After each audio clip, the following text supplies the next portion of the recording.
नमस्कार, अपना बिहार में आपका स्वागत। मैं राहुल ओझा आपके साथ। बिहार अब औद्योगिक विकास के क्षेत्र में लंबी छलांग लगाने को तैयार है। बिहार में औद्योगिक माहौल बनाने के लिए बिहार सरकार लगातार प्रयासरत है और इसी सिलसिले में नीतीश कुमार ने कल एक मार्ग में 2 घंटे तक एक महत्वपूर्ण बैठक की, जो बेहद महत्वपूर्ण मानी जा रही है। इस बैठक में नीतीश कुमार ने कई महत्वपूर्ण निर्देश दिए और अधिकारियों से साफ साफ कह दिया कि बातें नहीं, आने वाले 5 साल में बिहार में उद्योग का जाल कैसे फैले, निवेश कैसे आए, इसे लेकर लगातार काम करें। इस बैठक में उद्योग मंत्री दिलीप जायसवाल भी मौजूद थे।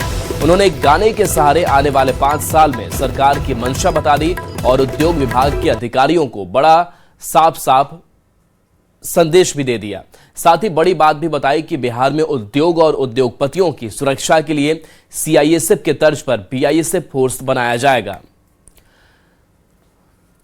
तो इस साथ साथ हम सीएम नीतीश कुमार का एक्सपर्ट पोस्ट भी दिखा रहे हैं। इस बैठक के बाद से नीतीश कुमार ने पोस्ट किया और कहा कि बिहार अब निवेशक सम्मेलन का आयोजन करेगा और अगले 5 वर्षों में 50 लाख करोड़ रुपए की निवेश की योजना है। फूड प्रोसेसिंग और 5 नए मेगा फूड प्लांट की स्थापना होगी। जा रही है 2 घंटे की बैठक। देखिए, एक गाना है, मैं वही दर्पण वही, ना जाने ये क्या हो गया, सब कुछ लागे नया नया।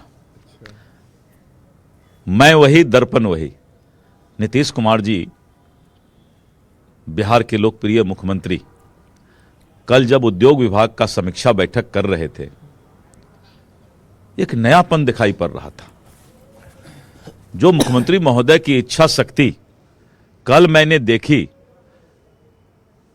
और उन्होंने जो टाइम बाउंड प्रोग्राम बनाया, समय निर्धारित करके चीफ सेक्रेटरी को और हमारे विभाग को इस चुनौती को स्वीकार करने का उन्होंने जो है आह्वान किया कि बिहार के अंदर उद्योग का जाल बिछना चाहिए, सिर्फ चर्चा नहीं होना चाहिए। ये बड़े निवेशक को हम लोगों ने जब से नई सरकार बनी है तो बड़े निवेशकों में एक बहुत बड़ा कॉन्फिडेंस, विश्वास जगा है कि अब बिहार में उद्योग लगाया जा सकता है।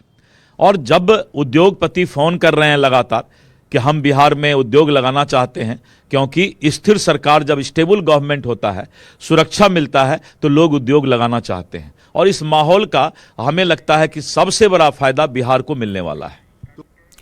मुख्यमंत्री नीतीश कुमार ने पटना डेयरी प्रोजेक्ट के तहत चल रहे सुधा फैक्ट्री का दौरा किया और फैक्ट्री में बन रहे प्रोजेक्ट की जानकारी ली।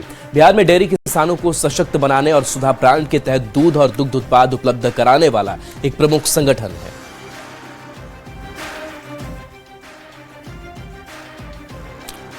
तो देखिए, नई सरकार बनते ही एक्शन में लगातार सीएम नीतीश कुमार नजर आ रहे हैं।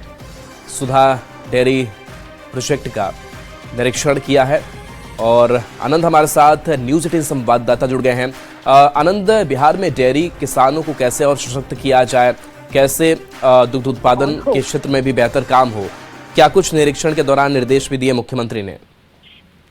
देखिए, निश्चित तौर पे मुख्यमंत्री नीतीश कुमार लगातार एक्टिव मोड में हैं और इसी कड़ी में आज कल उन्होंने उद्योग को लेकर 2 घंटे से ज्यादा का बैठक किया था, समीक्षा बैठक। और आज रविवार का दिन है, लेकिन बावजूद इसके मुख्यमंत्री ने पटना डेयरी प्रोजेक्ट जो फुलवारी शरीफ में है उसका निरीक्षण किया, सुधा का जो डेयरी प्रोजेक्ट है, और कई निर्देश भी उन्होंने दिए।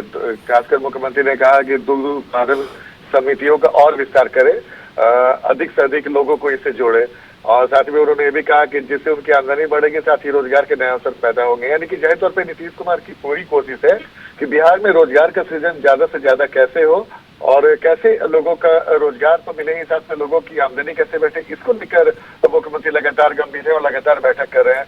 जाहिर तौर पे उन्होंने पटना डेयरी प्रोजेक्ट का निरीक्षण किया और अधिकारियों के साथ कई अधिकारियों से कई जानकारी ली और उन्होंने कई निर्देश भी दिए। और साथ इस मौके पर नीतीश कुमार ने प्रोडक्शन हॉल है जहाँ पे ये बनते हैं आइसक्रीम प्लांट, दही का जो कोल्ड रूम है, उसके सहित कई ऐसी इकाइयां थी जिसका जायजा नीतीश कुमार ने लिया और पूरी जानकारी ली। जाहिर तौर पर बिहार में दुग्ध को लेकर, दूध उत्पादन को लेकर भी काफी बड़ी संभावना है, जिसको समय समय पर नीतीश कुमार ने भी कहा है। और बिहार में संभावना को देखते हुए नीतीश कुमार की पूरी कोशिश है कि जो दुग्ध उत्पादन से जो जुड़े हुए लोग हैं उनकी आमदनी बढ़े और बिहार को भी इसका फायदा हो। साथ ही मुख्यमंत्री ने ये भी कहा है कि जो भी आने वाले 5 साल में जो दुग्ध संघ है, जो दुग्ध समितियां हैं, इससे जो जुड़े हुए लोग हैं वो कैसे लोगों को ज्यादा से ज्यादा इससे जोड़े, उसकी कोशिश लगातार की जाए। तो जाहिर तौर पर नीतीश कुमार की पूरी कोशिश है कि हर वो सेक्टर जहां से रोजगार का सृजन हो सकता है, जहां से लोगों की आमदनी बढ़ सकती है, उसकी कोशिश से तेज करने का उन्होंने निर्देश दिया और उम्मीद जताई है कि आने वाले 5 साल में बिहार के लिए एक टर्निंग पॉइंट साबित होगा और बिहार में न सिर्फ निवेश आएंगे बल्कि रोजगार का भी बड़े पैमाने पर सृजन होगा, जिसकी चर्चा नीतीश कुमार समय समय पर चुनाव प्रचार के दौरान भी उन्होंने दिया था। जी राहुल। जी चलिए, शुक्रिया आनंद इस अपडेट के लिए आपका।